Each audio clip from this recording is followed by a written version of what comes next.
We can't make excuses to take away from Moses. Moses done very well. So let's not come up with excuses. If you go in and ring, you're not 100%. Don't give us the bullshit when you lose. But I think everyone's talking about, Dillian having an injury, and I think Dave probably got wind of that. I thought that we're just gonna press early and see what we're given. And he was caught quite early on the back of the head and on the side. And should Dillian Whyte have been allowed to continue? He wanted to continue. Was he saved by the referee? Yeah, I think he was taking clean shots, unsteady. I think the referee came in at the right time.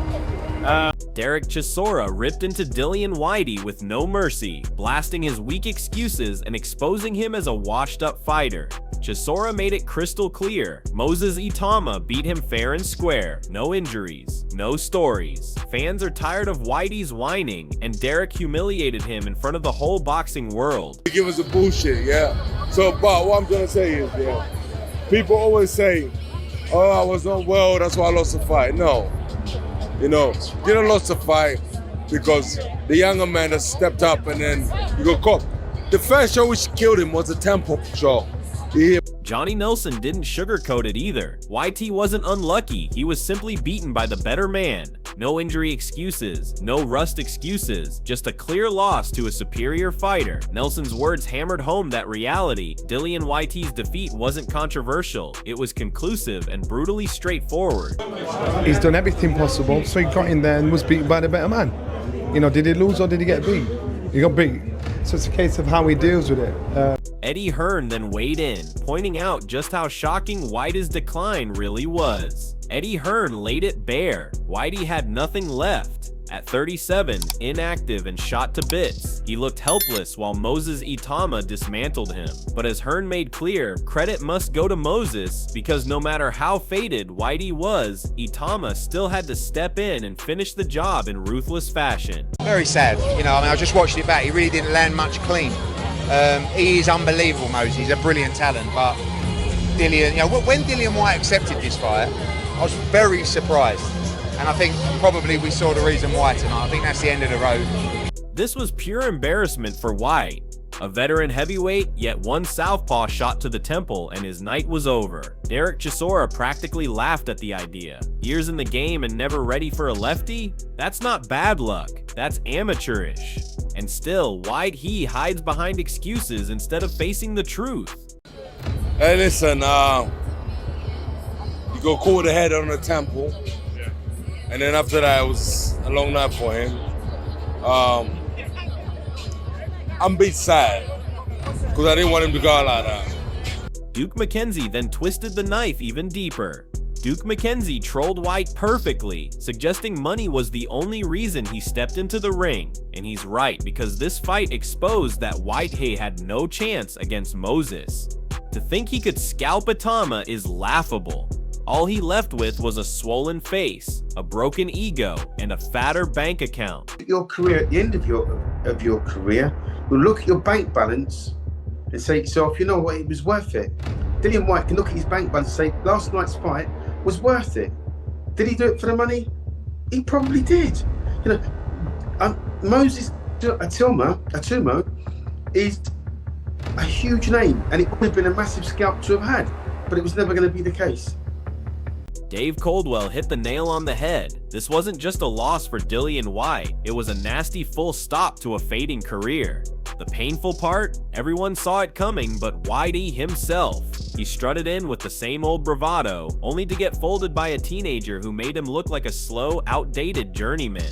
Coldwell's words sting because they're true. This wasn't just a defeat, it was the ugliest punctuation mark possible on a long, declining career. Whitey has been clinging to relevance, but this fight exposed the brutal reality. His time is finished, and Moses Itauma just wrote the final chapter in humiliating style. It's way too much for him, and it's going to be, quite a nasty ending for him, a nasty ending to a career. I was worried for Dillian going into that this would be that fight, and it was. I mean, that.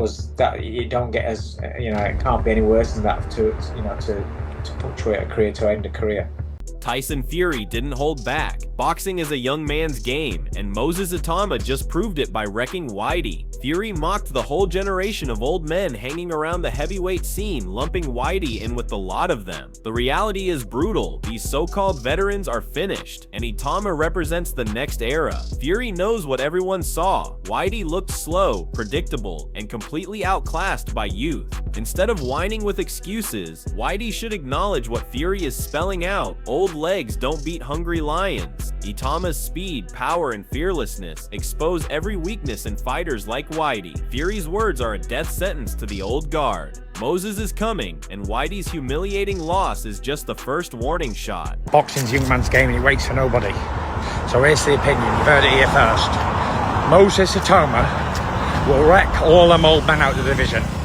Usyk, AJ, Miller, whoever there is who's old, Zhang, fucking whoever else there is, Luis Ortiz, all these big names of the past are all a spent force. And even the world champion now, if they took my belts and give them to Usyk, Moses will wreck him. Because he's a young man versus an old man. An old man can't. Buddy McGirt then gave his reaction, and even he couldn't dress up the disaster. Buddy McGirt sounded almost baffled, like he couldn't believe the talk of excuses, injuries, or anything else from White's camp. And that's the point, nobody buys it anymore. YT was floored, humiliated, and left apologizing after Moses Itauma tore him apart. What's he even apologizing for? For stepping into a fight he was never ready for? For pretending he still belongs at this level? McGirt's hesitant words show just how hollow YT's post-fight noise is. Even seasoned trainers aren't trying to spin this mess because there's no angle to save YT's pride. He got destroyed by a teenager and then tried to wrap it in excuses. To boxing fans, that's unforgivable. Itauma didn't just beat him, he stripped away every shred of credibility YT had left. It's the first time me hearing it, you know what I mean? I didn't hear anything like that, so excuse me, I really couldn't elaborate on that, to be honest with you. Mark Tibbs tried to be kind, but even his words accidentally exposed YT's decline. Yes, he showed up in shape, but what did it matter? Conditioning can't turn back the clock or save you from young, hungry talent. YT's twilight years were obvious. Slow reactions, fragile resistance, and an inability to keep up. H's and pains might sound sympathetic, but to fans, it's just another excuse stacked on the pile. Moses Itauma didn't care about age, pain, or mileage. He just came in and dismantled YT with ruthless precision. Tibbs' soft defense only makes the humiliation worse, because it highlights that YT is finished physically and mentally. When your best alibi is he looked fit but old, it means the end is already here. Good. I thought Dillian shaped up well. I thought he was in fantastic nick. But when you're at your twilight years and you're working on your weight, etc., it's taxing on yourself, and I'm pretty sure. Amir Khan summed it up brilliantly. Speed kills, and Moses Itauma used it to kill off Dillian Whyte's already fragile career. Nobody expected YT to collapse that quickly, but Itauma's speed, power, and accuracy exposed every weakness YT had left. Khan even admitted he thought YT might use his experience and early power to make a dent, but that illusion vanished instantly. YT never landed anything meaningful. Instead, he was caught cold, dismantled, and left embarrassed by a fighter young enough to be his apprentice. That's the humiliation. YT wanted to prove he still had something, yet Itauma made him look outdated and helpless in less than a blink. Amir's reaction wasn't just praise for Moses, it was a reality check that YT is finished. You can't whine about aches or fitness when a teenager slices you apart like that. No one expected it to finish that quick. Speed kills, as you know. Speed kills, and he had but not only the speed, he had the power with that, and the accuracy was on point. I mean, I didn't think it was gonna. I thought it'd be the opposite, where Dillian might win the first couple of rounds with his power, but I think it just shows how strong Itauma is and how powerful he is. He is a big threat in Antonio Tarver then delivered his verdict, and his breakdown made Whitey's humiliation sting even more. Antonio Tarver pulled no punches. He basically said Whitey turned up hoping for a miracle punch, but instead got mauled. That's the reality. Dillian came in with a reputation that's already battered from multiple knockouts, and Moses Itauma smashed whatever was left of it. Tarver's take hit Whitey harder than any left hand. He's not even a credible opponent anymore. The humiliation is complete when legends like Tarver describe you as a washed up name, just there to pad a young fighter's record. Tarver praised Moses, yes, but his words were a burial for Whitey's career, a man reduced to being a stepping stone, the guy future stars use to make themselves look good. Instead of rebuilding, Whitey got folded and ridiculed. That's the shame. Not only did he lose, but he lost the respect of boxing voices, who now see him as little more than cannon fodder. White came in here being knocked out a couple times, wanted to see could he land a punch on this young kid, but he didn't have a chance tonight. He got mowed over, and this is a big win for a young guy.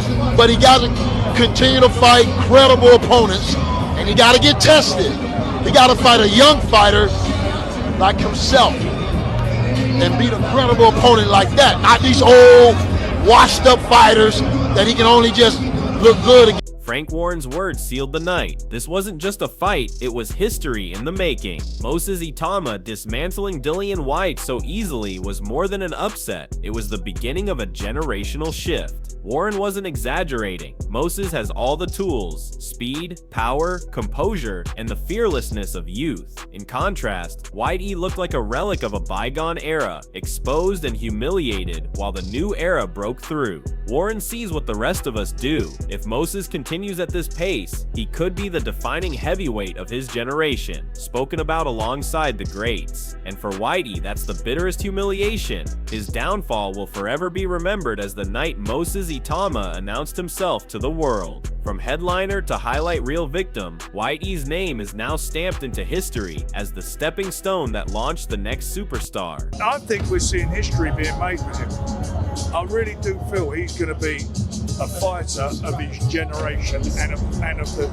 I think in time, if he continues to do what he does, he will be up there with all the great heavyweights of all time. God bless. Thank you. Dillian Whyte can make all the excuses in the world, but the truth is written in bold. He was humiliated by a teenager and exposed as finished. Derek Chisora, Johnny Nelson, Eddie Hearn, Tarver, and even Tyson Fury all said the same thing. No more excuses. You were battered and your time is up. Moses Itauma didn't just beat him, he stripped away the myth of Whyte still being relevant, showing that youth, speed, and power will always crush excuses, injuries, and stories. This fight was more than a knockout. It was a career obituary for Whyte and a statement for Itauma. Fans aren't fooled anymore. They don't want sob stories. They want truth. And the truth is, Itauma is the new face of heavyweight boxing. If he keeps going, he's destined for greatness, while Whyte fades into memory as the man who got schooled by the new generation. So now the question is, who can stop Moses Itauma? Can anyone in the heavyweight division handle his speed, his power, and his hunger? Or will he tear through the old guard one by one? Drop your thoughts below. Are you backing Moses to take over? Or do you still believe Whyte can shock the world?